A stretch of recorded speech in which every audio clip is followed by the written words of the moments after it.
Welcome. I'm so glad that you could join me. My name is Elad Levinson, and I'll be the main presenter for this course, Thriving on Change. And I'd like to, first of all, invite you to consider that this is an opportunity for us to learn together, that we're colleagues, that we're co-learners, and that what we have in common is a curiosity about leadership. I think of leadership as one of those areas where you can never learn too much, that you'll always be learning. I find that the experience of being a leader is something that's constantly being adjusted, adapted, and that you are developing the skills from really listening to a lot of different people and trying things out. Instead of thinking of me as this expert standing here, the talking head, and you're going to sit back and you're just going to listen to me, I'd like to invite you to consider this as a consultation in the round. And what I mean by that is that everybody who's listening right now, in their own individual way, is somebody who we can learn from. And that one of the ways that we can learn from each other is via the discussion board, which is part of the toolkit that you're going to be using. This program is designed to engage your whole self, not just your intellect. A lot of times I think that leaders forget that the way we learn is through the whole body, through senses, through our emotional responses to things. This course is structured around exercises that are directly related to your work life. Together, these exercises become a process that will make your work life come alive for you. You'll see that this course has a bias, and the bias is that if you have competence, then you feel confident. You can rely on a skill, and each skill that you rely on is tied to a tool. In other words, let's say that you're trying to develop the skill at being a better presenter.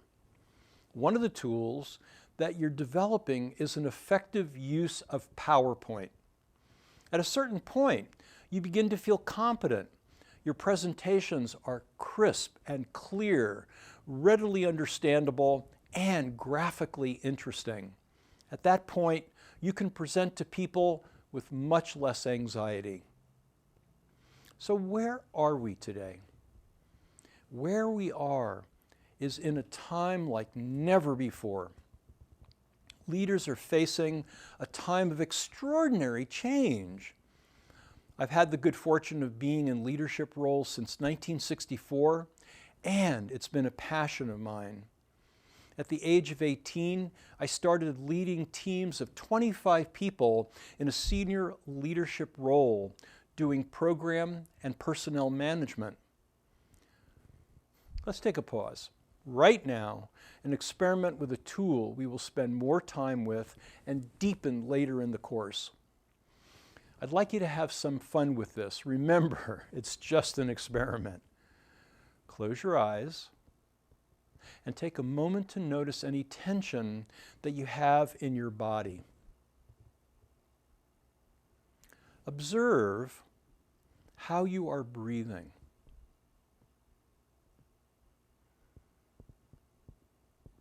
Describe to yourself how you are breathing.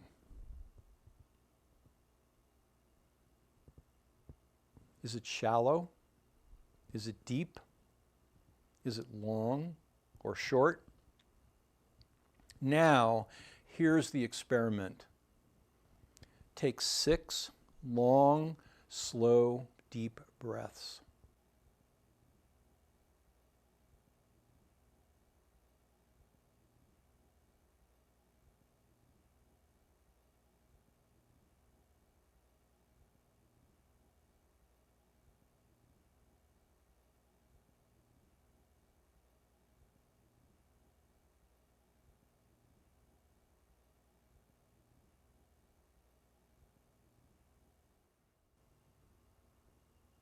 Now take another moment to check into your body. Do you notice any change from before? Did the long, deep breaths have any effect? Thank you for doing that. I know that at 18, I didn't know very much, although at the time I probably thought that I did. But over the years, I've led teams in several functions: human resource, organizational development, learning and development in fields as diverse as medicine, healthcare, software development, hardware product development, biotech, pharma, and not-for-profits. My roles have been from manager to VP and everything in between. At one point, I was director of learning and development for a company that had 46,000 employees in 41 countries. I was in charge of management and employee development. I can say from personal experience that the present day is so different than it was then. I'm not waxing nostalgic here. I think about these differences more in terms of a skills gap. My colleagues, my friends, the people who I've known throughout my career are describing a skills gap. The way they talk about it is that there's a real chasm between what's required to get the job done and the skills, the tools, and the knowledge that they have. In my own experience as leader, there are two areas that have changed dramatically. When I was in the beginning of my career, one of the things that I observed is that leaders were honored for their experience, for their training.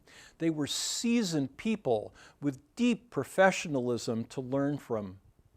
For example, you could be working side by side with people who had been in leadership roles in the military. They had been in leadership roles in situations where they were under tremendous pressure, but they would have had an enormous amount of training to get to that point. What I hear now is that training, the development of leaders, is being subsumed by the time starvation that so many companies face. When I ask my colleagues, what's the number one stressor that they're facing, what I hear so often is that there just isn't enough time to get things done, let alone time for developing leadership skills. That's the first difference that I think about. The second big difference is in the nature of communication. In the past, communication was face-to-face or it was on the phone. It was fairly uncomplicated by technology, and it was, I guess the word that I would use is intimate. I don't mean in the sense of it being personal, but it had a flavor to it. You knew the people you were working with. I think that's very different now.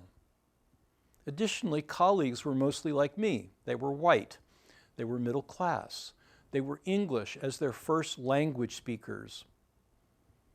When you think about the experience of leaders today and how much each of us has to learn about cultures that we've never worked with before, or people who have had vastly different life experiences than we've had, it really makes you pause. Now, not only are you working with people who are culturally, ethnically, and geographically diverse, but you're trying to do it over technology. You're using email, you're using Skype. Connecting with a more diverse group using less personal technologies makes the job of a leader that much more difficult.